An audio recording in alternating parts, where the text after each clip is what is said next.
Hello नमस्कार, एक बार फिर आपके सामने हाजिर हूँ। क्राइम तक में कहानी का वक्त है और आप तमाम लोगों का शुक्रिया, आप सभी का स्वागत। मैं अब तक लगभग शायद गिनती तो पता नहीं 40, 50 या 60 कहानियाँ सुना चुका हूँगा। ज़्यादातर इसमें से आप लोगों की फरमाइश पे ही सुनाई है। पर आज मैं कहानी सुनाने जा रहा हूँ, ये मतलब मुझे खुद पसंद है और मैं बचपन से ही नटवर लाल की कहानी सुनना चाहता था। और इत्तेफाक से जब मैं इस पेशे में आया तो मुझे मौका मिला न सिर्फ नटवर लाल के कारनामों को कवर करने का, बल्कि नटवर लाल के घर जाने का, नटवर लाल के गांव जाने का, नटवर लाल के रिश्तेदारों से मिलने का। और वो मेरा एक ड्रीम था, क्योंकि इतना कुछ सुना था बचपन से कि मुझे लगा ये शख्स कैसा हो सकता है, क्या दिमाग है उसके पास, लोग उसके बारे में क्या सोचते हैं, उसका गांव उसके बारे में क्या सोचता है, उसके अपने फैमिली के लोग उसके बारे में क्या सोचते हैं। तो ये सारी जो क्यूरियोसिटी थी वो बहुत ज़्यादा थी। और फिर मैं जैसे जैसे मैंने मतलब कवर करना शुरू किया, फिर मैंने इस पर कई शोज़ बनाए, तो ज़्यादा नज़दीक से करीब से जानने का मौका मिला मुझे। तो आज मैं नटवर लाल की आपको पूरी कहानी, जो मैंने भी महसूस किया, जाना, जो लोगों ने बताया, नटवर लाल के बारे में लोग क्या सोचते हैं, उसके अपने क्या सोचते हैं, वो आप तक पहुंचाने की कोशिश करूंगा। इस कहानी की जो जर्नी है वो भी बड़ी खूबसूरत, बड़ी अच्छी थी और बड़ा इसमें कई मज़ेदार चीज़ें भी होती हैं। हुआ ये था कि बीच में जब 2009 के आसपास ये खबर आती है कि नटवर लाल के एक वकील ने कोर्ट में एक अर्जी डाली कि नटवर लाल के खिलाफ देश भर में 100 से ज़्यादा जो मुकदमे हैं उन मुकदमों को बंद कर दिया जाए, क्योंकि नटवर लाल की मौत हो चुकी है। लेकिन अदालत मानने को तैयार नहीं, क्योंकि इतिहास इतना ज़्यादा डरावना था नटवर लाल की रिहाई, फरारी, गिरफ्तारी को लेकर कि कोई भी मतलब नटवर लाल का नाम सुनते ही यकीन तो भी फिर यकीन करने को मन नहीं करता, कुछ ऐसा हो जाता है। तो अदालत भी पसोपेश में थी कि क्या करें। तो ये उस वक्त सुर्खियों में खबर थी। तो फिर उसी वक्त, उसी बहाने कि नटवर लाल वाकई ज़िंदा है, मर चुके, तो मुझे इसकी इन्वेस्टिगेशन के लिए मैं गया और फिर मैंने उन जगहों पे जहाँ जहाँ नटवर लाल को आखिरी बार देखने की बात आई थी, या ज़िंदा होने के सबूत थे या मुर्दा होने के सबूत थे, उन जगहों पे मैं गया और मैंने इसकी रिपोर्टिंग की। तो सबसे पहले हमने कहा कि शुरुआत क्यों ना करें नटवर लाल के गांव से, जहाँ पे जन्म हुआ था। तो हम जो नटवर लाल का जो गांव है वो सीवान ज़िले में आता है। सीवान डिस्ट्रिक्ट अपने आप में बड़ा फेमस है एक शख्स की वजह से, और वो एक गैंगस्टर जो पूरे सीवान और के जो सांसद बाहुबली नेता शहाबुद्दीन अभी जेल में हैं लंबे साल से। तो आरजेडी के नेता हुआ करते थे। उसके बाद एक क्रिमिनल कैसे फिर पॉलिटिक्स ज्वाइन करता है, ये हमारे यहाँ सब जानते हैं। तो शहाबुद्दीन का भी वही था सब कुछ। तो शहाबुद्दीन के नाम से खौफ खाता था पूरा सीवान। तो हम लोग दिल्ली से पहले पटना एयरपोर्ट उतरे, फिर वहाँ से बाई रोड सीवान जाना था। और सीवान से ही करीब 80 किलोमीटर दूर या उससे भी कम एक गाँव पड़ता है जीरादेई। जीरादेई में बांगरा इलाका है जहाँ पे नटवर लाल की पैदाइश हुई थी। तो हम बाई रोड जाते हैं तो बाकी सड़क तो ठीक ठाक, लेकिन जैसे ही सीवान आने वाला होता है तो उससे 20 किलोमीटर पहले अचानक सड़क के नाम पे सिर्फ गड्ढा और कुछ था नहीं। अब वो मुश्किल से 20 किलोमीटर की स्पीड में भी गाड़ी नहीं चल रही थी, और वो 20 किलोमीटर का जो सफ़र था उसको तय करने में करीब 2-2.5 घंटे लग गए। फिर जब सीवान क्रॉस किया हमने, जब जीरादेई की तरफ बढ़े, तो क्रॉस करने के बाद फिर 20 किलोमीटर की सड़क वैसी ही, सिर्फ गड्ढा। तो चूँकि हम कई जगह पे रुके चाय वाय पीने के लिए, तो लोगों से बात की, तुमने कहा पीछे भी सड़क ठीक है, आगे भी सड़क ठीक है, ये सीवान से सिर्फ 20 किलोमीटर पहले दाखिल होने में सीवान में ये सड़क में क्या हो जाता है, ऐसी वजह क्या है। तो फिर वो उसकी कहानी जो बताई गई वो ये थी कि सड़क तो बनती है, लेकिन शहाबुद्दीन के लोग जो है उस सड़क को तोड़वा देते हैं और गड्ढे ही गड्ढे होते हैं। उसकी वजह ये है कि ताकि कभी कोई रेड पड़े या पुलिस आए तो उनकी रफ्तार गाड़ियों की इतनी सुस्त हो कि उन्हें पहले ही पता चल जाए। और उन्हें पता है कि इस गड्ढे पे गाड़ी चलाकर वो 2-2.5 घंटे से पहले पहुंचेंगे, नहीं तो 2-2.5 घंटा बहुत है बाकी इंतज़ाम करने के लिए। तो इसी वजह से ये ख़ास तौर पे 20 किलोमीटर पहले दोनों तरफ जो है सड़क के नाम पे सिर्फ गड्ढा छोड़ दिया जाता था। तो ये एक अजीब चीज़ थी। खैर, तो इस गड्ढे की वजह से हम जब पहुँचे तो चूँकि लंबा वक्त लग गया था, दिल्ली से पहले पटना, फिर वहाँ से वहाँ, तो शाम हो गई। अब शाम हो गई तो उसके बाद ये हुआ कि हमारे जो कैमरामैन थे राफे सुल्तान, उन्होंने कहा कि अब अंधेरे में फिर शूट करने में दिक्कत आएगी और पूरा गांव और सारा उसको शूट करना है, तो हम लोग सुबह शूट करेंगे। तो ये पता चला कि ज़ीरादेई में कोई होटल वोटल तो है नहीं, तो कहाँ रुके, तो सीवान में ही रुक सकते हैं, क्योंकि ठीक ठाक एक छोटा सा जो है सीवान ही वो शहर था। तो हम जिस होटल में गए, एक छोटा मोटा एक होटल, और मच्छर बहुत ज़्यादा। तो हमने वहाँ जाके रिसेप्शन पे कहा कि रिसेप्शन पे भी बहुत मच्छर, और उसने एक दो हमारे ड्राइवर ने बता दिया था, पहले ही अलर्ट कर दिया था। तो हमने उससे कहा कि एक ऐसा ठीक ठाक आप रूम दे दीजिए जिसमें मच्छर ना हो। तो पहले तो कोई एसी और ये रूम वूम था ही नहीं, बस नॉर्मल। तो हमने कहा कि जो अच्छा हो जिसमें मच्छर ना काटे, आप वो रूम दे दीजिए। खैर, हमें रूम मिला, हम रूम में चले गए और उस रूम में बेइंतहा मच्छर किसी तरह। अच्छा, रात 11-12 के बाद घंटी बेल कुछ था नहीं, लोगों को बुलाऊं, कोई वेटर नाम की कोई चीज़ नहीं। तो हमने ऐसी जाग जाग के ही रात काट दी मच्छरों की वजह से। सुबह जब हम ज़ीरादेई के लिए रवाना हो रहे हैं तो हमने तय किया था कि अब हम उधर ही से फिर इधर पटना की तरफ लौटने की बजाय गोरखपुर की तरफ चले जाएंगे और फिर वहाँ से हम निकलेंगे।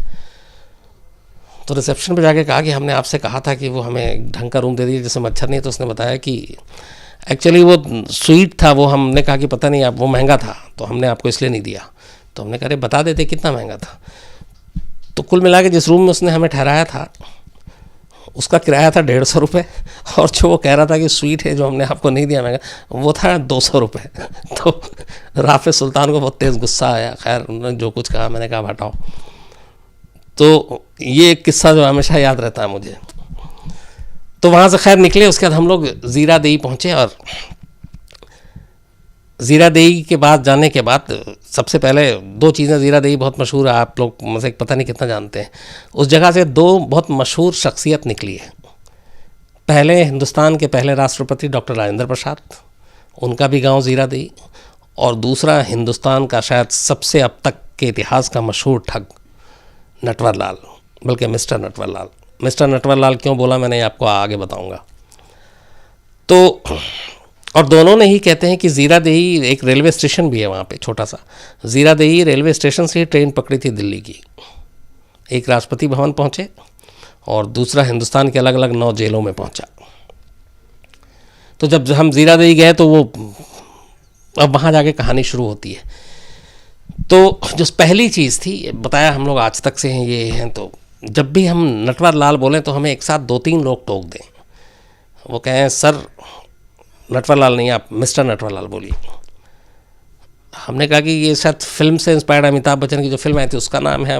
तो मैंने कहा देखिए मैं नटवर लाल जी की बात कर, नहीं मैं भी नटवर लाल जी की बात कर रहा हूँ, पर आप मिस्टर नटवर लाल जी उनका पूरा नाम लेकर बोलिए। तो थोड़ी देर के बाद हमें बातचीत के बाद पता चला हर शख्स यही कह रहा था मिस्टर ज़रूर लगाइए नाम से। तो वो फिल्म की वजह से नहीं कह रहे थे। एक्चुअली उस पूरे के पूरे गांव के लोग आज भी, ये 2018 में भी, नटवर लाल का जब नाम लेंगे तो 2 ही तरीके से लेंगे, या तो फिर मिस्टर नटवर लाल कहेंगे या मिथिलेश बाबू कहेंगे। असल में ओरिजिनल नाम जो था नटवर लाल का वो मिथिलेश श्रीवास्तव था, लेकिन वहाँ ज़्यादातर मिथिलेश बाबू या फिर मिस्टर नटवर लाल, नटवर से पहले मिस्टर ज़रूर लगाएंगे। तो जब हम उस घर में ले गए, हालांकि वो एकदम खंडर टाइप, अब वहाँ पे कोई है नहीं, और गांव में इतना ज़्यादा मान है नटवर लाल का, मिस्टर नटवर लाल का, कि उनके घर को किसी ने कब्ज़ा वब्ज़ा भी नहीं किया, वो वैसे ही है एकदम। जब हम गए थे, मतलब अब तो उस बात को 9 साल हो गए, अब क्या हालत है मुझे नहीं मालूम लेटेस्ट, लेकिन तब वैसे ही था। घर के अंदर कोई नहीं था, घर खाली, बियाबान, और जो एक पुराना जर्जर सा मकान होता है वैसे ही मकान था। तो वहीं पे पैदाइश हुई थी नटवर लाल की, वहीं स्कूलिंग बचपन में पढ़ाई हुई थी। और नटवर लाल के जो फादर थे वो सरकारी कर्मचारी थे, रेलवे में एम्प्लॉय की, मतलब वो नौकरी किया करते थे। रघुनाथ प्रसाद श्रीवास्तव, ये मिथिलेश मतलब नटवर लाल के पिता का नाम था। तो जब पूरी कहानी पता चली तो जो कुछ बुजुर्ग थे जो नटवर लाल को जो गांव की सब कहानी बता रहे थे, तो वो सारी चीज़ें उन्होंने बतानी। तो हर एक आदमी सिर्फ तारीफ और नटवर लाल की बुराई, और वो कोई भी वहाँ पे उस गांव में क्रिमिनल या ठग मानने के लिए तैयार नहीं था। हर एक का ये था कि उससे अच्छा और सच्चा इंसान कोई नहीं है। वो अमीरों को सज़ा देता और गरीबों की मदद करता, और हमारे गांव के लिए, हम सब के लिए एक एक करके सब सामने आते कि हमारे घर के लिए क्या, हमारे घर के लिए क्या। वो जो एक रॉबिन हुड वाली चीज़ है ना, वो सारी वो तो ज़ीरा देई का एक भी ऐसा घर या एक शख्स मुझे नहीं मिला जिसने नटवर लाल की बुराई की या नटवर लाल के बारे में कुछ उल्टा पुल्टा कहा, बल्कि हर एक ने सिर्फ तारीफ़ की थी। उसके बाद पता चला कि जब आखिरी बार उस गांव में नटवर लाल पहुँचे तो वो करीब, जब हम लोग पहुँचे थे तो उससे 15 या 18 साल पहले की बात है, जब वो ज़ीरा दही पहुँचे। 3 कारों के काफ़िले में नटवर लाल गाँव पहुँचा और सिर्फ कुछ ही घंटा रहा, और उसके बाद वहाँ पहुँचने के बाद बाकायदा शामियाना लगाया गया। शामियाना लगा के बाकायदा हलवाई को बुलाकर खाना बनाया गया उस पूरे गाँव के हर एक मेंबर के लिए, सबको खाना खिलाया गया। उसके बाद नटवर लाल ने जाते जाते हर एक को 100-100 रुपये दिए, और 100-100 रुपये देने के बाद, बल्कि ये 18-20 नहीं 20-25 साल से भी ज़्यादा पुरानी बात होगी, और उसके बाद फिर वो 3 गाड़ियों के काफ़िले में नटवर लाल वहाँ से निकल गए। तो ये सारी चीज़ें हमने दी। इससे पहले की जो छोटी सी चीज़ थी कि जो हम गए थे उसकी वजह क्या थी। एक्चुअली 1996 में नटवर लाल तब जेल में बंद, कानपुर जेल में, और कानपुर जेल में बंद होने के दौरान तबीयत कुछ ख़राब हुई तो अदालत में अपील की। तो अदालत ने कहा कि ठीक है, दिल्ली के एम्स में ले जाके इनका इलाज आप चेकअप वेकअप करा लो। तो कानपुर पुलिस के 3 स्टाफ, और तब नटवर लाल की उम्र 84 साल थी, 84 ईयर ओल्ड, और पैर में कुछ प्रॉब्लम था तो नटवर लाल चल नहीं पा रहा। नटवर लाल व्हील चेयर पर ही चलता था या उसको लोग उठा के ले जाते थे, और ये कई हफ्तों से चल रहा था ये सिलसिला कि नटवर लाल को किसी ने अपने पैर से चलते नहीं देखा था, व्हील चेयर का सहारा या कंधे का सहारा, जेल में ही। तो उसी के बाद ये हुआ कि एम्स में इलाज कराना है। तो 3 पुलिस वाले, सिर्फ 3, जबकि नटवर लाल का कद और वो सारी कहानियाँ याद करें तो मुझे लगता कम था, लेकिन यहीं पे नटवर लाल था। कानपुर से 3 पुलिस वाले नटवर लाल को अपनी निगरानी में लेकर ट्रेन से दिल्ली पहुँचते हैं। दिल्ली में ट्रेन रुकती है। ट्रेन रुकने के बाद नटवर लाल को नीचे उतारा जाता है व्हील चेयर पे, और व्हील चेयर से उतार कर फिर वो जो प्लेटफॉर्म पे बैठने के लिए जगह होती है, तो 2 पुलिस वाला हेल्प करके और नटवर लाल को वहाँ बैठा देते हैं, क्योंकि अब उन्हें बाकी एम्बुलेंस और इन चीज़ों का इंतज़ाम करना था। इसके बाद एक पुलिस वाला चला जाता है टिकट का इंतज़ाम करने के लिए, दूसरा जाता है किसी और काम से, तीसरे को नटवर लाल उस पर लेटा हुआ ऑलरेडी। वो अचानक कहता है कि ज़रा चाय पीनी है, तो वो कहता अच्छा मैं लेकर आता हूँ। अच्छा, तीनों पुलिस वाले के दिमाग में ये है कि ये बंदा 15-20 दिन से चल फिर भी नहीं रहा है, अपने पैर पे खड़ा भी नहीं हो रहा है, व्हील चेयर के सहारा के बिना चल इसको भाग भी नहीं सकता है। तो उसको उस बेंच पे बैठा के लिटा के, और तीनों अपने अपने काम से चले गए कि अभी आते हैं। थोड़ी देर के बाद पहला आता है, फिर दूसरा और तीसरा, और तीनों के पैर तले से ज़मीन खिसक जाती है। बेंच से नटवर लाल गायब। अब अफरा तफरी में सब ढूंढते हैं, भागते हैं, रेलवे पुलिस से पूछते हैं, नई दिल्ली रेलवे स्टेशन पुलिस की मदद लेते हैं, बट सवाल ही नहीं है। जो आदमी पिछले इतने दिनों से चल नहीं रहा था वो कुछ मिनटों में रेलवे स्टेशन से गायब हो गया। वो दिन है 25 जून 1996। उसके बाद से नटवर लाल को कभी किसी ने नहीं देखा, और जब वो आखिरी बार भागा था ये 25 जून 1996 को नई दिल्ली रेलवे स्टेशन से, तब नटवर लाल की उम्र 84 साल थी और वो चल भी नहीं पा रहा था। व्हील चेयर पर पुलिस वाले लेकर आए थे और व्हील चेयर से उतार के रखा, और उसके बाद वो गायब, और नटवर लाल कभी नहीं मिला।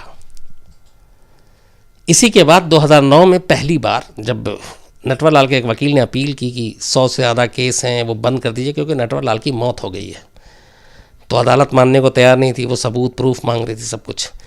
तो इसी वक्त ये खबर चल रही थी जब हम लोग ज़ीरा दही पहुँचे नटवर लाल की छानबीन करने, ज़िंदा है या मुर्दा है।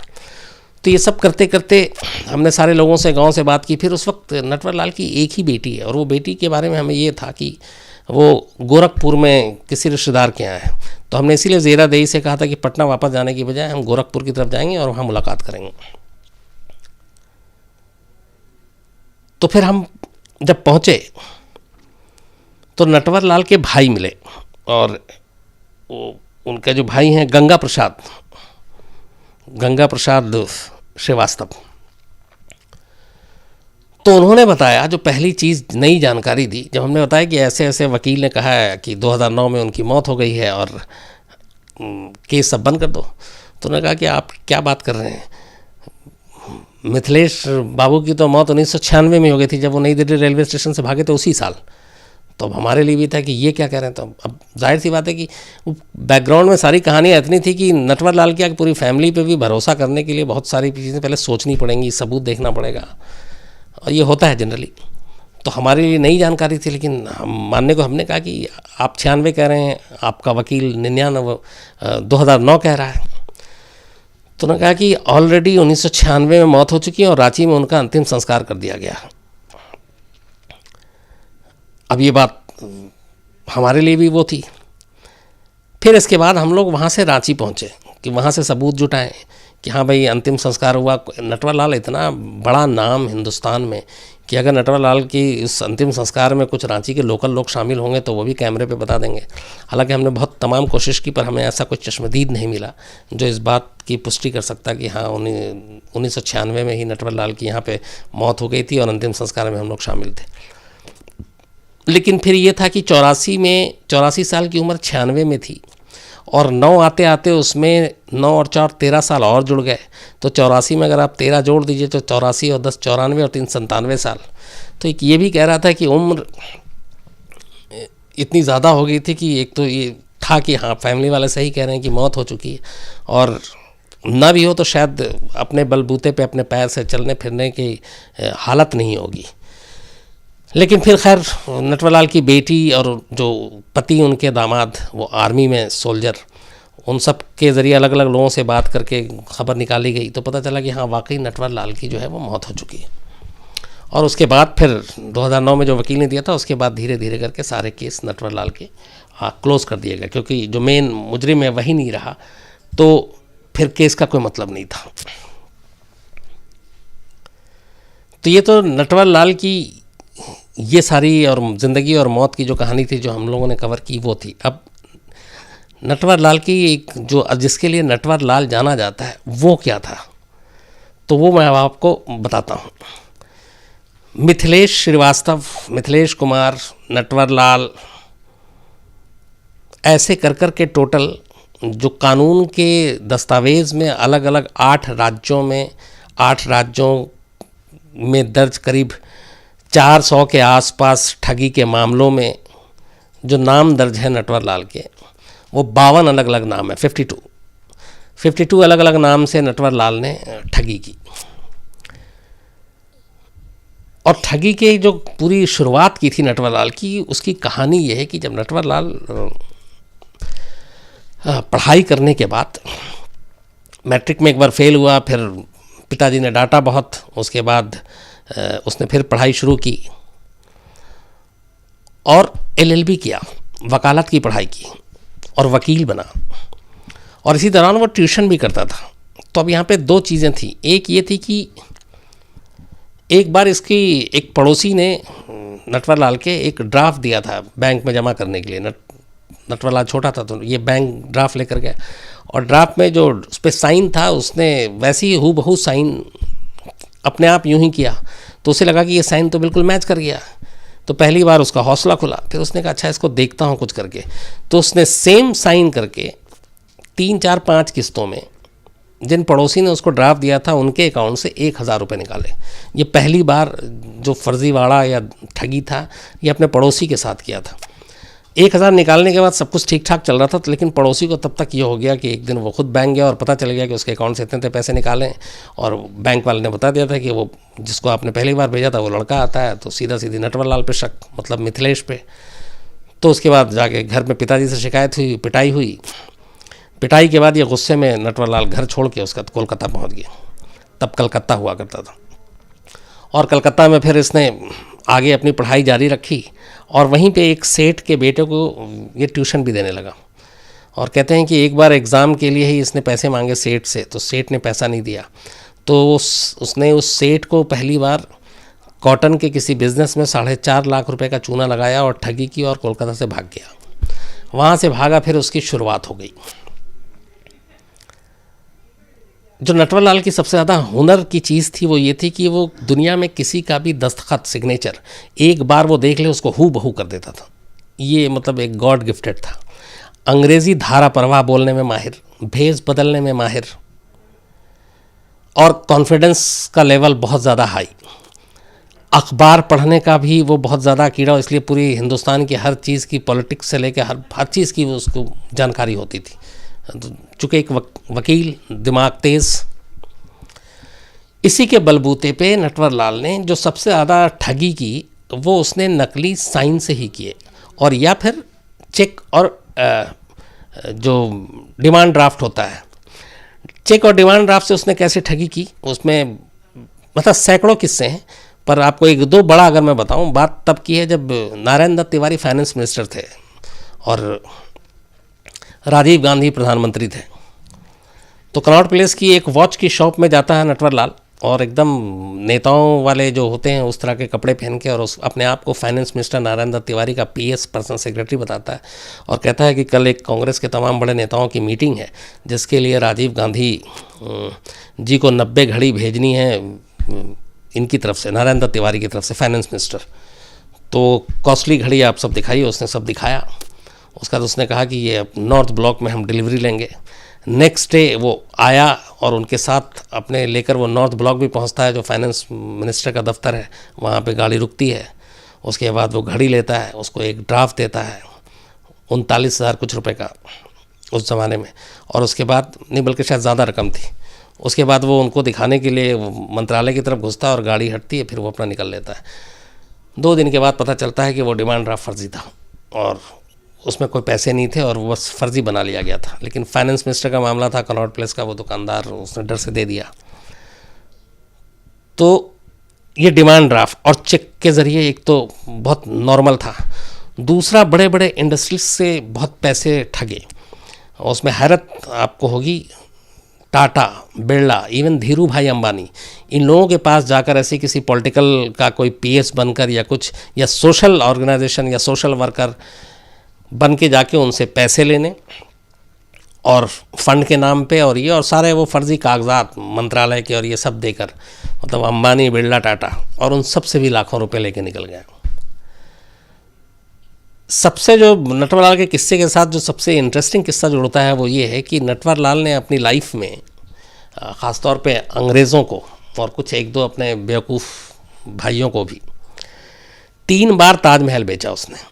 बाकायदा पेपर एकदम स्टैम्प, और वो सारे जो आपके ज़मीन जायदाद और इनके पेपर होते हैं, वो चूँकि उन चीज़ों में बड़ा माहिर था और फर्जरी में, तो इसने 3 बार ताजमहल भेजा, 2 बार लाल किला बेचा।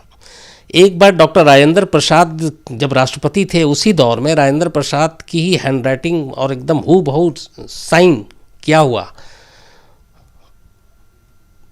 लेकर और संसद भवन भी बेच दिया, और उस पर बाकायदा था कि ये प्रेसिडेंट ऑफ इंडिया, और वो एक अंग्रेज़ था जिसको वो पेपर दिया गया था। और ये कहते हैं कि जब ये डील हुई थी, जब पेपर का आदान प्रदान हो रहा था और पैसे ले जा रहे थे, उस वक्त संसद भवन की कार्रवाई चल रही थी, और संसद भवन के अंदर 400-500 अपने सांसद भी बैठे हुए थे, और उसी दौरान उसने पूरा संसद भवन भेज दिया। और एक बार तो वो जो डॉक्टर राजेंद्र प्रसाद जिनकी वो उसने दस्तखत नकल की थी, वो राष्ट्रपति भवन भी भेज दिया। तो कुल मिला के जो मुकदमे दर्ज हैं ऑलरेडी ठगी के, उनमें से 3 बार ताजमहल के बेचने का मुकदमा दर्ज है, 2 बार लाल किला बेचने का मुकदमा दर्ज है, 1 बार राष्ट्रपति भवन और 1 बार संसद भवन। ये नटवर लाल ने अलग अलग टाइम में बेचा। अपने पूरे ठगी के करियर में नटवर लाल सिर्फ 20 साल जेल में रहा। हालांकि मैं सिर्फ कह रहा हूँ, लेकिन ये 20 साल भी बहुत ज़्यादा होता है, लेकिन वो 20 सिर्फ इसलिए कह रहा हूँ कि जो 400 से ज़्यादा लोगों को ठगे, करीब 125 से 150 के बीच में जो मुकदमे दर्ज हुए, उनमें से जो शुरुआती के 19 मामले ही का फैसला आया था, अभी बाकी के 100 से ज़्यादा का आने थे, उसमें नटवर लाल को अलग अलग कोर्ट ने 113 साल की सज़ा सुनाई थी। सभी कोर्ट के अलग अलग, तो 113 साल की ऑलरेडी सज़ा हो चुकी थी, बाकी का फैसला आना था। और इनमें से 20 साल नटवर लाल ने जेल में काटे। इस दौरान टोटल जो ठगी के अपने कैरियर में नटवर लाल 9 बार गिरफ्तार हुआ। 9 बार उसको अलग अलग जेल भेजा गया, Bihar, UP, MP, even Andhra Pradesh. और 9 बार जब जेल गया वो, तो उसमें से सिर्फ 1 बार वो जमानत पर बाहर आया था, जो पहली बार था। उसके बाद 8 के 8 बार ये जेल से भागा, कभी इसने जमानत नहीं दी। जो पहली बार जब गिरफ्तार हुआ तो उसमें फरारी नहीं हुई थी, उसमें बाकायदा चूँकि एक पहला मामला था और छोटा मामला था तो उसमें ज़मानत मिल गई थी। उसके बाद ये जो बाकी के 8 बार गिरफ्तार हुआ नटवर लाल, तो 8 के 8 बार मिस्टर नटवर लाल बिना बेल, बिना अदालती फरमान के हमेशा जेल से भागा और इसी तरह चकमा दिया। कभी अपाहिज बन के बैठ गए, सामने वाले को पता ये तो चल भी नहीं सकता और यूँ छू मंतर। कभी कोर्ट में पेशी के दौरान अलग अलग तरीके से।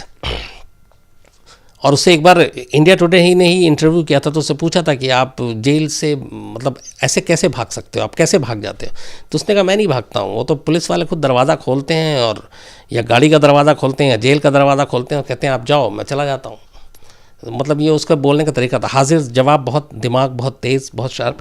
एक बार ऐसे ही जब नटवर लाल लखनऊ की जेल में बंद था, तो नटवर लाल की बीवी बहुत लेटर लिखा करती थी नटवर लाल को, और नटवर लाल वो लेटर पढ़ता था। और उस वक्त उसको जेल में बंद हुए करीब 1-1.5 साल हो चुका था और महीने में 1 लेटर ज़रूर आता था। तो जो वहाँ का जेलर था उसने देखा कि करीब 7-8 लेटर आ गए और नटवर लाल ने कभी लेटर का जवाब नहीं दिया। और एक्चुअली लेटर जो जेल में आता है वो सेंसर होकर आता है, उसमें देखा जाता है कि क्या क्या है, या जो जेल से लेटर जाता है वो भी सेंसर होकर जाता है कि आप पढ़ते हैं कि क्या क्या है, कुछ ऐसी प्लानिंग तो नहीं है, कुछ और तो नहीं है। तो ये है कि आप सेंसर होगा। तो जो भी लेटर आए नटवर लाल पढ़े पर उसका रिप्लाई कभी नहीं करे। तो जेलर को भी हैरानी हुई, और वो लखनऊ जेल में था, 1.5 साल हो चुके थे। तो एक दिन जेलर ने आकर जब 7वीं-8वीं बार लेटर आया तो वो लेटर खुद जेलर बोला मैं जाके देता हूँ नटवर लाल को। और नटवर लाल को लेटर दिया और कहा कि ये बताओ तुम्हारी बीवी तुम्हें इतना ख़त लिखती है, तुम कभी इसका जवाब भी दे दिया करो, तुम्हें देना चाहिए, वो परेशान है। तो उसने कहा अच्छा ठीक है। तब नटवर लाल ने पहली बार जवाब लिखा लेटर का, और जाहिर सी बात है वो जेल स्टाफ के पास गया। नटवर लाल ने जो लेटर लिखा था उसमें अपनी बीवी को पहली बार उसमें ये लिखा, जो उससे पहले बीवी का था कि बहुत परेशानी है घर में, आप हैं नहीं यहाँ पे, और खेत भी जो है सूख रहा है और पैसे नहीं हैं जुताई के लिए, तो सारी चीज़। तो नटवर लाल ने इधर से लेटर लिखा और उसने लिखा कि थोड़े दिन की बात और है, परेशानी मैं बाहर आ जाऊँगा, लेकिन तुम तब तक एक काम करो, वो अपने खेत के वहाँ पे एक जगह ऐसी वो लिखा जो चिन्हित नहीं हो सकता, तो वहाँ पे जाना, करीब 1 हाथ खुदाई करना, तुम्हें वहाँ पे एक अंदर से वो मिलेगा डब्बा, उसके अंदर सारे सोने के जेवर हैं, वो निकाल लेना और उसके बाद उसको बेच के और तुम अपने घर की ज़रूरत पूरी करना, और बाकी खेत वेत की जुताई वुताई भी सब करवा लेना, फसल वसल से सब ठीक हो जाएगा। ये उसने लेटर लिखा और दे दिया। अब जाहिर सी बात है लेटर सेंसर होना था।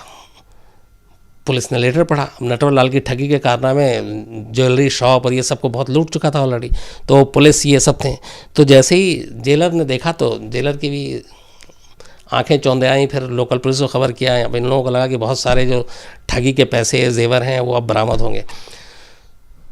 तो लेटर तो बाद में पहुंचा बीवी के घर, पहले पुलिस पहुंच गई उस गांव में और उस खेत में, और उसके बाद अगले दिन पुलिस की पूरी टीम मज़दूरों को लेकर आई और वो खेत की खुदाई शुरू हो गई उस जेवर को ढूंढने के लिए।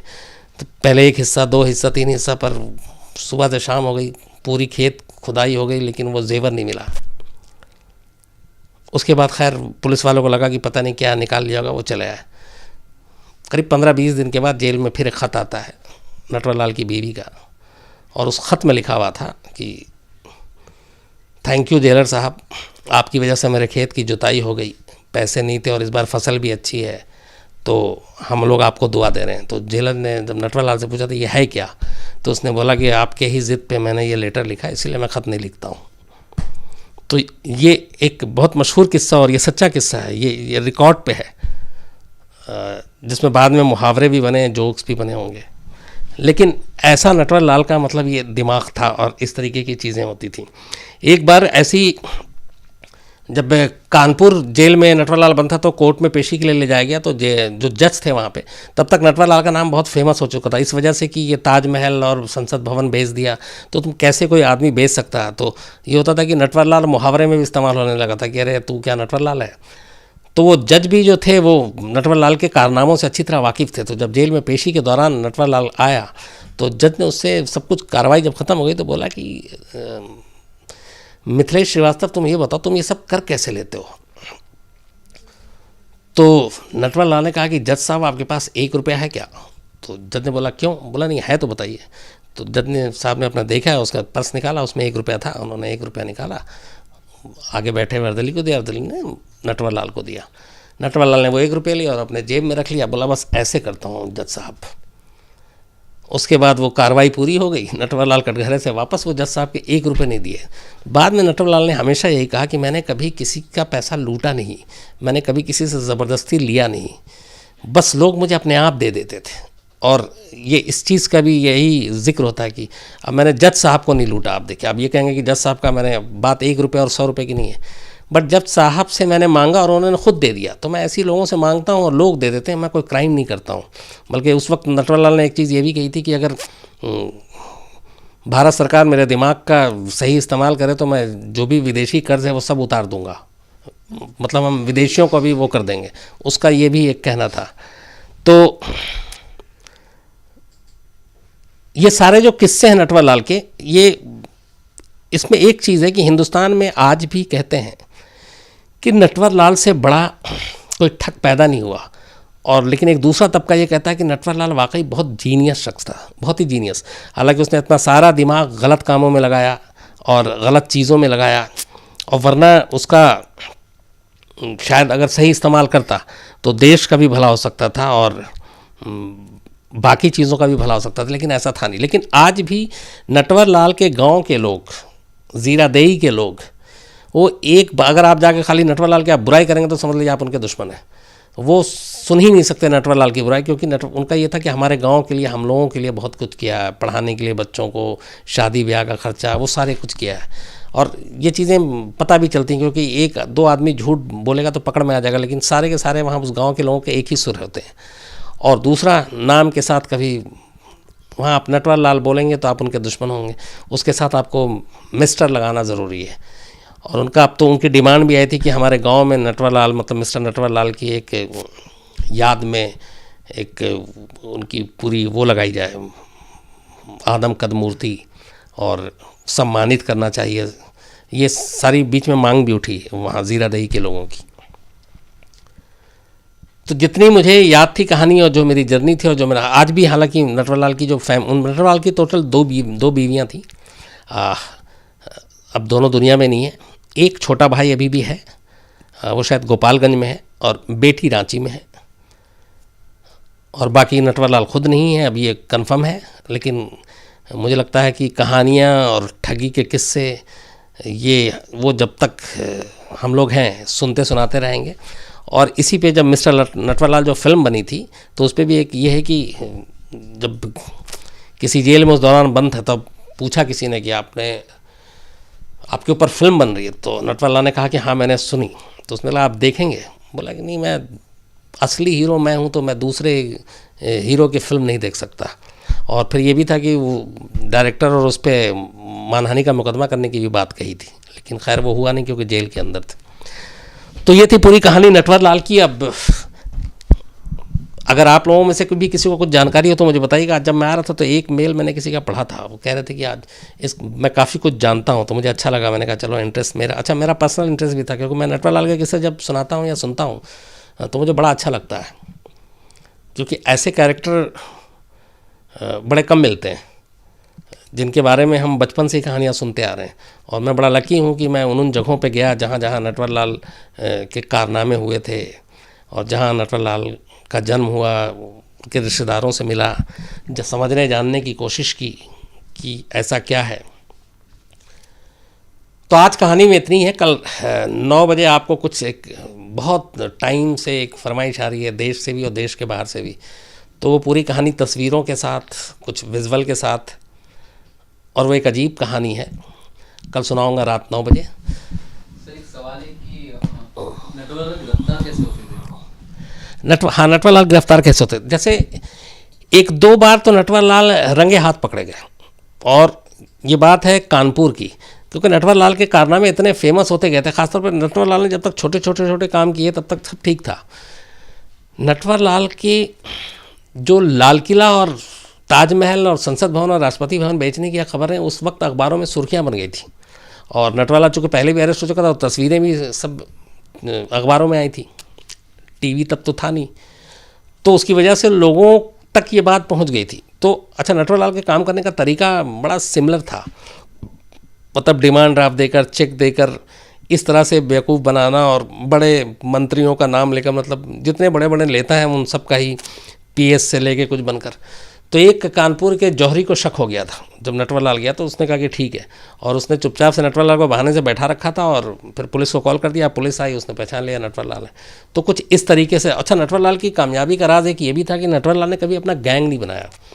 एक आध दो हेल्पर के तौर पे वो ज़रूर यूज़ किया अलग अलग लोगों को, लेकिन परमानेंट कभी किसी को नहीं रखा। और नटवरलाल ने ये हमेशा, मतलब अपने जिन पुलिस वालों के साथ वो ज़्यादा बातें होती थी, कहता था कि अकेले में फंसने के चांसेस कम होते हैं, अगर ज़्यादा लोग होंगे तो फंसने के चांसेस ज़्यादा, गद्दारी भी हो सकती है, मुखबिरी भी हो सकती है। तो इसलिए वो हमेशा अपने बलबूते पे अपने ऊपर यकीन करता था, बाकी कभी कोई गैंग वो बनाया ही नहीं उसने। सर, एक लोगों की डिमांड है कि आजकल के इंटरनेट के टाइम पे वो क्या एग्जिस्ट कर पाते, जैसे OLX भी, और वो कुछ बेच देते, तो बहुत सारे लोग आज के ज़माने में एग्जिस्ट कर पाते, ये अच्छा सवाल है, लेकिन मुझे लगता है कि एक्चुअली हम लोगों में शायद, मेरी अगर सोच गलत हो तो नहीं, हम क्या करते हैं कि हम अलग अलग वक्त के साथ कंपैरिजन करते हैं कि आज के ज़माने में ऐसा नहीं हो सकता था, उस ज़माने, लेकिन उस ज़माने में भी तो कुछ चीज़ें तरक्की कर रही होंगी, उस ज़माने में भी तो कुछ टेक्निक या बाकी चीज़ें धीरे धीरे आ रही होंगी, उस ज़माने में भी तो लोगों का जहन खुल रहा होगा। जैसे हम आज कहते हैं कि आज हमारे पास सब कुछ टेक्निक, टेक्नोलॉजी, व्हाट्सएप, ये वो, इंटरनेट, 20 साल के बाद लेकिन कहाँ होगा, 20 साल के बाद क्या होगा, ये आप सोचिए। तो हमारे जो 20 साल के बाद के होंगे वो ये कहेंगे, वो 2018 में उनके पास ये सब छोड़ी होगी यार, तो पता नहीं क्या। तो ये हर दौर का अपना एक होता है, हम पिछले दौर को थोड़ा बहुत ज़्यादा पीछे ले जाते हैं, ऐसा नहीं। हर दौर में कुछ ना कुछ तरक्की और तेज़ी होती है, और हर दौर में कुछ ना कुछ शातिर दिमाग और ऐसे ज़हीन दिमाग होते हैं। तो क्या पता वो 20 साल बाद भी होता तो उसका दिमाग इसी हिसाब से चलता। बल्कि आज तो मुझे लगता है कि मतलब ये मेरी अपनी थॉट है कि नटवरलाल का दिमाग जिस तेज़ी से चलता था, मुझे लगता है कि वो शायद आज के दौर में ज़्यादा ख़तरनाक और सक्सेसफुल होता। पूछिए कैसे। अब ये सारा आपके जो बैंक और ये वो सारे अकाउंट सब तो आपके इंटरनेट और ये वो सारी चीज़ों पे है, और हैकिंग और हैकर ये सब हम जानते हैं। तो अगर ये अपना दिमाग पूरा उधर कर लेता तो आप सोचिए पता नहीं क्या इंटरनेशनल जो है IMF और वर्ल्ड बैंक के भी मालूम हुआ कि सारे पैसे उड़ा लेता। तो ये इसलिए कमतर नहीं समझना चाहिए। जो आदमी जिस दौर में जी रहा होता है वो उस दौर में सबसे आगे निकलने की सोचता है। तो नटवरलाल अगर आज होता तो यही सोचता कि शायद बेस्ट टेक्नोलॉजी है जिसके ज़रिए वो धोखा कर सकता है, टेक्नोलॉजी में ठग बन सकता है। तो क्या पता टेक्नोलॉजी का वो सबसे बड़ा मिस्टर नटवरलाल होता। सर, अभिषेक श्रीवास्तव जी पूछ रहे हैं कि मेहुल चौकसी और नीरव मोदी को अभी के टाइम के नटवरलाल बोल सकते हैं, कितना सही होगा नटवरलाल? अभिषेक श्रीवास्तव साहब हैं, ये कह रहे हैं मेहुल चौकसे या नीरव मोदी को आज का नटवरलाल कह सकते हैं। मुझे नहीं लगता बिल्कुल। हाँ, इनकी रकम बहुत ज़्यादा है, पर दोनों का अलग अलग। हाँ, लेकिन ये है कि नटवरलाल ने जो अपनी वो छोड़ी है छाप, उसके बाद जो भी इस तरह का काम करता है उसको हम ये तो दे ही सकते हैं कि ये भी नटवरलाल है। लेकिन मुझे लगता है कि अगर नटवरलाल जिंदा होते तो शायद आपत्ति करते, ऑब्जेक्शन करते कि यार किसी भी तुम ऐसे वैसे को मेरा नाम मत दिया करो, मेरे नाम का थोड़ा कद बड़ा है। सर, कई लोगों का सवाल है कि वो लोग थे कौन जिन्हें वो सामान बेच दिया करते, ताजमहल, राष्ट्रपति भवन, ले कौन लेते थे? मैंने शुरू में बताया था, कई लोगों का सवाल है कि कौन ऐसे लोग हैं जो ले लेते थे। जो राष्ट्रपति भवन, ये सारी चीज़ें जो बेची नटवरलाल ने, या ताजमहल या लाल किला, इवन संसद भवन, कुछ तो टूरिस्ट होते थे, और वो उनको बाकायदा, वो ऐसे नहीं होता था कि वो सड़क चलता है आप प्रॉपर्टी डीलर है, वो बाकायदा अपने आप को पेश करता था, मतलब कि मैं प्रेसिडेंट ऑफ इंडिया का वो हूँ, राइट हैंड हूँ, और प्रेसिडेंट ऑफ इंडिया उस वक्त डॉक्टर राजेंद्र प्रसाद थे। फिर वो पेपर दिखाता था, और बाकायदा पूरा एक जो दस्तावेज़ उसमें तो ये भी है कि उसमें पूरा एरिया कितना है, कवर्ड एरिया कितना है, और क्या उस वक्त जो रेट हैं वो सर्किल रेट क्या है, मतलब पूरे डॉक्यूमेंट्स उसके पक्के होते थे। और जब तक वो पेशगी वेशगी अपना ले चुका होता था, सच्चाई तब तक आए, तब तक वो निकल चुका होता था। तो वो जो मेन लेने वालों में तो वो टूरिस्ट हुआ करते थे। सर कई लोगों का डिमांड है कि राजीव दीक्षित जी की आप स्टोरी कभी सुनाएं, बहुत लोगों की एक साथ नहीं, कम से कम 10 हाँ, मैं राजीव दीक्षित साहब की स्टोरी आपने कहा सुनाऊंगा मैं नेक्स्ट वीक। आप अब चूँकि टाइम भी बहुत हो गया, अब इससे ज़्यादा मैं और वादा भी नहीं करूंगा कि और लटकाऊं। अगले हफ्ते पक्का राजीव दीक्षित, तुम दोनों याद रखना है, इसको नोट कर लेना है। सर सुमित दास जी कह रहे हैं कि क्या कहीं वो रॉ एजेंट तो नहीं थे? सुमित दास कह रहे हैं कि रॉ एजेंट तो नहीं थे। नहीं, ये तो नहीं कह सकते, क्योंकि रॉ एजेंट इस तरह से खुलेआम कानून का उल्लंघन नहीं करेंगे और ना ऐसी ठगी करेंगे। सर अभिजीत दाटिया जी पूछ रहे हैं कि is cheating glorified in his village today, मतलब उनके यहाँ गांव में ग्लोरीफाई किया जाता है स्टोरी को। अभिजीत का कहना है कि वहाँ पे क्या इसको ग्लोरीफाई किया जाता है, उनके गांव में नहीं। अब उनके गांव में जो है अभिजीत, वो ये है कि वो लोग वही है कि वो मानते ही नहीं कि नटवर लाल ने कभी कोई गलत काम किया। उनका कहता है जो अमीर लोग गरीबों को लूटते थे, उन अमीरों को नटवर लाल लूट के और हम गरीबों को की मदद करते थे। वो रॉबिन हुड वाला जो है चीज़, तो वो नटवर लाल, अच्छा वो एग्जाम्पल देखिए, नटवर लाल ने कभी किसी को चाकू नहीं मारा, कभी किसी का कत्ल नहीं किया, कभी किसी को चोट नहीं पहुँचाई, और कभी किसी को चाकू या गन पॉइंट के नोक पे भी नहीं लूटा। और ये कमाल है, वैसे नटवर लाल ने 400 से ज़्यादा ठगी के किस्से हैं, लेकिन कोई भी एक ऐसा मामला नहीं आता जिसमें नटवर लाल ने कभी हथियार का इस्तेमाल किया और हथियार के बलबूते पे किसी से पैसे जेवर कुछ भी लूटा, कभी नहीं।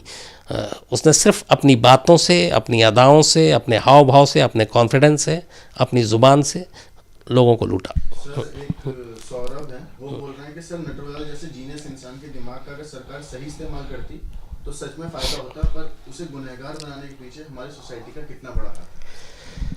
सौरभ साहब का ये कि नटवर लाल को गुनहगार बनाने के पीछे हमारी सोसाइटी का कितना हाथ है और क्या उसके दिमाग का बेहतर इस्तेमाल हो सकता था। देखिए, हर इंसान के साथ सोसाइटी या समाज में जहाँ हम रहते हैं, ज़रूरी नहीं कि सब कुछ अच्छा हो। कई बार कुछ चीज़ें ना चाहते हुए भी बुरी हो जाती हैं, लेकिन उसका ये मतलब नहीं है कि आप मायूस और नाउमीद होकर आप कानून के दुश्मन बन जाएं, कानून अपने हाथ में ले लें और आपको लगे कि आपके साथ तो सही नहीं हुआ तो अब आप दूसरों के साथ सही नहीं करेंगे। ये सोच ही अपने आप में ख़तरनाक, और इससे एक सभ्य समाज का जो है वो बैलेंस पूरी तरह बिगड़ जाता है। तो कई बार हो सकता है कि किसी के साथ नाइंसाफ़ी हुई, अच्छा नहीं हुआ, लेकिन उसका ये मतलब नहीं है कि आप उसके लिए खुद कानून के मुजरिम बन जाएँ, बल्कि लड़ना चाहिए और कोशिश ये करना चाहिए कि उसको ठीक करें। सर स्वप्नेश देवगढ़ बोल रहे हैं, उनकी मौत के इतने साल के बाद उनके वकील ने जब पिटीशन दायर करी तो उनको किसने बोला गया था डालने का? स्वप्नेश साहब का है कि उनकी मौत के इतने साल के बाद वो 2009 में पिटीशन दाखिल की, वकील ने, वो किसने कहा था? वो उनकी फैमिली की तरफ से कहा गया था, और उसकी वजह ये थी कि चूँकि अदालत में मुकदमा चल रहा था और बहुत सारी चीज़ें थी, नटवर लाल की कुछ प्रॉपर्टीज़ और ये वो सबको लेकर, तो वो भी सारी उसी हिसाब से कानूनी कार्रवाई के हिसाब से चीज़ें चल रही थी। दूसरा एक ये भी था कि एक वो हट जाए, क्योंकि नटवर लाल तब भी भागे हुए थे। जब भी नटवर लाल भागते तो नटवर लाल के जितने रिलेटिव या फैमिली के मेंबर हैं उनको जाकर पुलिस फिर तंग किया करती थी। कई बार घर के पीछे आगे मुखबिरी भी होती रहती थी, जासूस भी छोड़ दिए जाते थे कि भाई आए तो पकड़ लेंगे, उठा लेंगे, तो फैमिली भी डिस्टर्ब होती थी। तो उसने कहा कि चलो अब ये क्लियर ही कर दो कि डेथ हो चुकी है, ताकि ये नटवर लाल का पीछा कम से कम अब पुलिस और कानून छोड़ दे। तो एक सोनू पाठक जी सर वो पूछ रहे हैं कि उन्होंने सुना है कि शायद से राजेंद्र प्रसाद जी ने नटवर लाल को जॉब के लिए दिल्ली बुलाया था, तो क्या कितनी सच्चाई है इसमें? सोनू पाठक साहब का कि नटवर लाल को जॉब के लिए राजेंद्र प्रसाद जी ने दिल्ली बुलाया था, नहीं, ये सिर्फ एक कहानी है, सच्चाई इसलिए नहीं है। बस सच्चाई इसमें इतनी है कि जीरादेई रेलवे स्टेशन से ही नई दिल्ली के लिए 2 लोगों ने ट्रेन पकड़ी थी। एक डॉक्टर राजेंद्र प्रसाद ने पकड़ी थी जो सीधे राष्ट्रपति भवन पहुँचे, दूसरा जो पकड़ा वो मिथिलेश श्रीवास्तव उर्फ मिस्टर नटवर लाल ने, जो गुनाहों के रास्ते पे चले और फिर 8 राज्यों में अलग अलग उनके खिलाफ मुकदमे दर्ज हुए और 8 राज्यों की जेलों में वो अलग अलग रहे। और ये जो 300-400 थे, इनमें सबसे ज़्यादा मामला तो बिहार का ही था, उसके बाद यूपी अफेक्टेड रहा, फिर आपके वेस्ट बंगाल, फिर दिल्ली, चूँकि दिल्ली में सारे नेताओं का सबसे ज़्यादा आसान, नेताओं के नाम पे बन के आसान शिकार होता था। सर एक स्वप्न श्रीवास्तव जी का एक क्वेश्चन है, सर आपकी कहानी कहने का अंदाज बहुत अदब है और अट्रैक्टिव है। मैं कभी ऑनलाइन नहीं आता हूँ, पर लेकिन आपकी एक वीक से मैं आपकी कहानी रोज खींचा चला आता हूँ। कुछ इंस्पायरिंग स्टोरी भी सुनाइए सर कभी। स्वप्निल श्रीवास्तव साहब है, थैंक यू वेरी मच। आपने एक तो तारीफ़ की, पता नहीं, मैं तो बस आता हूँ और शुरू हो जाता हूँ, मुझे नहीं लगता कि मैं कुछ अलग तरीके से सुनाता हूँ, लेकिन हाँ, आप लोगों के मेल जो पढ़ता हूँ उसमें ज़्यादातर ये कॉमन एक लाइन होती है। तो फिर फिर भी अच्छा लगता है सुनकर। लेकिन मेरे बारे में जहाँ तक है, मैं सच में मैं कभी सोच के नहीं शुरू करता हूँ। ये भी नहीं कि पहली शुरुआत कहाँ से करूँ, ख़त्म कहाँ से करूँ, बीच का कौन सा होगा, अपने आप बस होता चला जाता है। और कभी आपको इंस्पायरिंग कहानी भी मैं सुनाऊँगा, और जल्दी सुनाऊँगा, या कई और लोगों ने भी कहा है, और बहुत जल्दी सुनाऊँगा आपको। सर महेश्वरी जी बोल रहे हैं, आपने कुछ टाइम पहले एक लाइव में एक शेर बोला था कि दीवार के ऊपर सर रखा नजर आ रहा है। हाँ। इस बार वो बता दीजिए। अच्छा, मैं अब सोच रहा हूँ कि कुछ इंस्पायरिंग से इस स्टोरी से याद आएगी, हालांकि थोड़ी मेहनत ज़्यादा होगी। मैं क्राइम तक मैं आपको जब कहानी सुनाऊँ तो शुरू करूँ या ख़त्म करूँ, तो किसी मुझे शायरी का बड़ा शौक़ है और मैं शेर चुराता भी बहुत हूँ। तो शेर किसी शेर पे ही ख़त्म क्या करूँ, तो जब मैं शेर पढ़ लूँ तो समझ लीजिए कहानी ख़त्म हो गई। उस दिन क्या, उस दिन की कहानी थी। सर आपने कुछ टाइम पहले लाइव में एक शेर बोला। हाँ हाँ, वो शेर सुनना चाहते हैं। सर महेश्वरी जी। अच्छा महेश्वरी जी है। मैंने एक्चुअली वो शेर ऐसे ही बोला था कि वो एक क्राइम रिपोर्टर के हाथ में कभी चांद वांद लग जाए तो वो भी उसकी ऐसी की तैसी कर देते हैं बेचारे, हशर बुरा हो जाता है। तो वो शेर ये था कि आजकल घर से निकलते हुए डर लगता है, चांद दीवार पे रखा हुआ सर लगता है। तो ये था। लेकिन सर ऋषभ जी बोल रहे हैं कि हाँ बताओ। कि वो क्राइम तक की पीछे वाली टीम से मिलना चाहते हैं, पूरी टीम से।